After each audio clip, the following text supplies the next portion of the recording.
Good morning. We're glad you're still with us here on Morning at NTV. If you are just joining us, welcome on board. Of course, we come on the backdrop of the fact that today is Day of the Girl Child. In this particular Kickstarter discussion, we are promoting equal opportunities for all, and later we shall see exactly how the Girl Child plays into the various opportunities that are rolling out from across board, from government, key sector players, and of course those in the private sector. Just to give you a preamble of this discussion, the government of Uganda is committed to achieving Vision 2040 under the theme "A Transformed Ugandan Society from a Peasant to a Modern Prosperous Country Within 30 Years." Similarly, Uganda's National Development Plan 3 goal is to increase household incomes and provide the quality of life for Ugandans through sustainable industrialization, for inclusive growth, employment and wealth creation. That is as stated by the manifesto of the National Resistance Movement. Now, Equal Opportunities Commission has produced an annual report to Parliament as required or mandated by Section 24, subsection 2 and 3 of the Equal Opportunities Commission Act of 2007. It's designed to enable the Commission to publish, disseminate and submit to Parliament annual reports on the state of equal opportunities in the country. And this that we are going to discuss is the 9th. We are joined by Bashir Lukungu, the Head of Research, Monitoring and Evaluation at the Equal Opportunities Commission. A very good morning, Mr. Lukungu. Good morning, sir. How are you doing today? I'm fine. Allow me ask you the question that comes right from the discussion that has preceded this one, okay. The girl child. Right. Equal opportunities in this country. Yes. How is the girl child being attended to? As the Equal Opportunities Commission, the girl child is actually at the front line of everything that we do. You look at the Equal Opportunities Commission, we do assessments of plans, budgets, and actually plans and budgets of all MDAs in the country. And we go in those plans and budgets. When we're doing the assessments, we want to find out what are some of the interventions by the different ministries, departments and agencies that are targeting the girl child. And actually entities have laid out the different interventions that target the girl child. And actually, as we talk right now, the Commission right now is tracking the previous interventions that were actually stated by entities that are around and are targeting the different vulnerable groups, including the girl child. And this is done across the country. Yes. Okay. Of course, I hinge a lot on the girl child because most of us must be putting a lot of effort in that to ensure that some of the chronic and deeply seated injustices are rectified. But with regard to the annual report, I see you have a copy with me here. Can I just have a bit of it? Here we have the annual report on the state of equal opportunities in Uganda, financial year 2021-2022, unlocking socio-economic potential for inclusive development. First, tell me about that. Okay. Yes. Each financial year, the Equal Opportunities Commission is mandated to produce an annual report on the state of equal opportunities in Uganda. Yeah. And this has been the 9th. So far, we've produced 9 annual reports from the time we started in 2010. We produced 9 annual reports on the state of equal opportunities in the country. And the annual report has different thematic areas. When you look at that annual report, is actually structured in 10 chapters. And in the first three chapters actually are about the Commission and how we did the different researches and audits about the annual report. That is chapter 1. Chapter 2 is on the achievements of the Commission, what we have achieved in the previous financial year. Chapter 3 is on the assessments of budgets, on plans and budgets of MDAs, how MDAs have laid out their plans and interventions that are targeting the vulnerable persons. So, and then the rest of the thematic areas, for example, for this particular financial year, for this particular report, that's the 9th annual report, our chapter 4 is on the work environment in the private sector. And then we have a chapter also, the chapter 5, which is on access to capital and local markets. And then chapter 6 is on on access to special grant for persons with disability. We have a chapter on transport, on works and transport services. We have a chapter on the effects of natural and man-made hazards, and then we also have a chapter on access, child and maternal health, and finally a chapter on the recommendation. Out of everything that we have done, what are some of the inequalities that we have identified? If we identify these inequalities, what do we just leave them in the different chapters? No, we come up with recommendation to the different MDAs to make sure that the imbalances that have been cited in the annual report can be worked on in the upcoming financial years. Okay. Yes. How is the data collected and analyzed? Can it satisfy the demands or expectations with regard to accuracy? Yes, of course we follow the natural, the real methodology of how to do how research is done. For example, of course we do the sampling. We cannot do a population in the entire country because of the costs. That's right. We first of all structure the country into 4 regions. The 4 regions, that is central, east, northern and western, and still within the different regions we have sub-regions. So at least for each, for example, each audit that we do and research, we pick a district from each sub-region, and it will represent that particular sub-region. For example, let me begin with the regions. Each region, for each study, we can have 8 districts. So 8 times 4, that is around 32 districts per study, and they are representative enough. But we use also different methods. We triangulate the methods while doing the data collection and analysis. We triangulation in the sense that we use both qualitative and quantitative methods.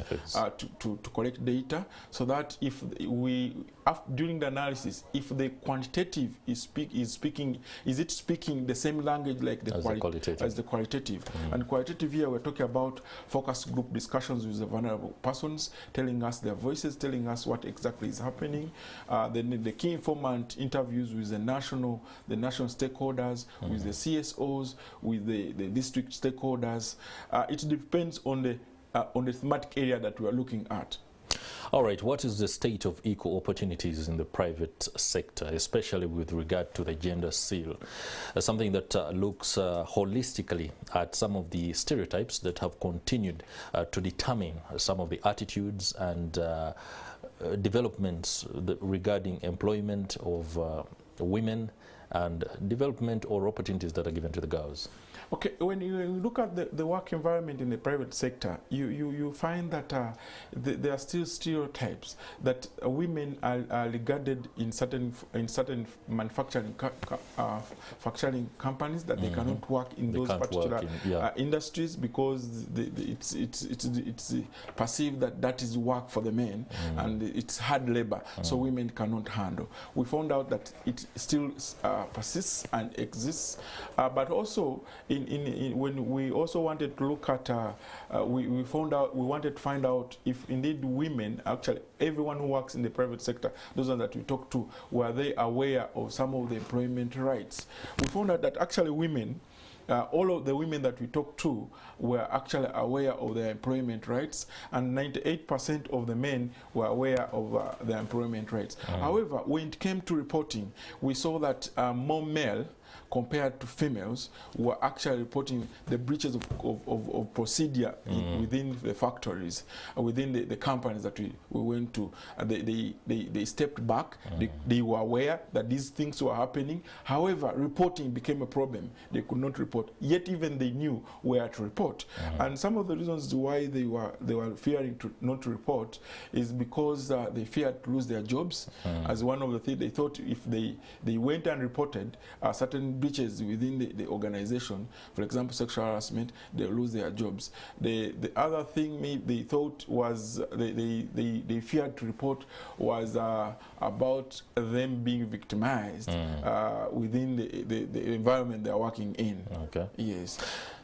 And all right, just complete that. And then maybe there are many things that actually we found out within the work environment in the private sector, but also we came up with a recommendation to Parliament of the Republic of Uganda and Minister of Finance to increase funding for Minister of Gender, Labour and Social Development so that they can easily monitor the activities within the private sector, because it is the mandate of the Minister of Gender, Labour and Social Development, I think under the Directorate of Labour, to monitor the environment within the private sector and to make sure that everything is actually at equilibrium.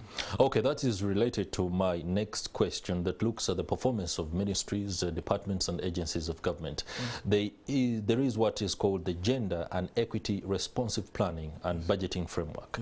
The one, I think, that looks holistically at how best each department or agency is emboldened to be able to do its work. If you were, for example, to roll out a scorecard right here, what agencies or departments are doing the best possible way to ensure equal opportunities roll out? Of course, yes, maybe I would give the overall performance of all MDAs was at 65.02%. Of course, it was a reduction from the previous performance of 66.7%. However, the best entities, that actually performed better included the Minister of Gender, Labour and Social Development, because of all the interventions were actually targeting the vulnerable persons. And when we talk about vulnerable persons here, we're talking about the women, children, the girl child, like we're saying here, the older persons, persons with disabilities, those from rural areas, those that come from hard-to-reach areas. Entities like the ministry, like UNRWA has actually improved in its performance, is doing well. When you look at when they're doing road construction, you'll see they provide, for example, street lights. They provide pathways for pedestrians, and other ministries. I think under the security sector, we had internal security organization doing well in terms of gender and equity, and then other ministries really did well. Like I said, the average was 65%. Okay. Interesting there. In terms of redressing historical imbalances that find some communities disadvantaged in accessing services or even being able to be heard, how is the approach here and how effective is it? For example, I'll be very specific. Karamoja finds itself in a spot of bother on an annual basis, famine, insecurity, and when you ask questions of what interventions are being done to ensure that these historical injustices are rectified, the tendency is for people to go to a lot of factors and how the one plays into the other, and sometimes it leaves one dizzied. As the Commission, I'm sure you've studied a whole line of factors that are affecting regions. How are we addressing these imbalances? As a commission, of course, we have first of all, it's actually also the mindset of our people, and we have a full-fledged department of education and training. This education and training department actually gets to the vulnerable, for example, the vulnerable persons maybe in Amdat and Moroto, and telling them and teaching them how they are supposed to participate, access, and benefit from government departments. It's actually that sensitization is also very, very important, because there is taking an intervention, for example, to Moroto, and the people are not aware, or they are not aware that the particular intervention exists. Still, they will not access it. So it's also the minds.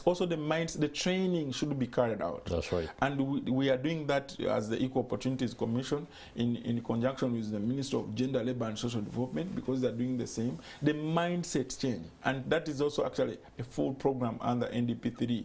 It is very, very, very important, because majority of our people are lagging. Can you imagine that in this era there are women, even with all their existing health facilities in all districts, in almost all sub-counties in this country, but there are still women that are going traditional birth attendants. We found out that.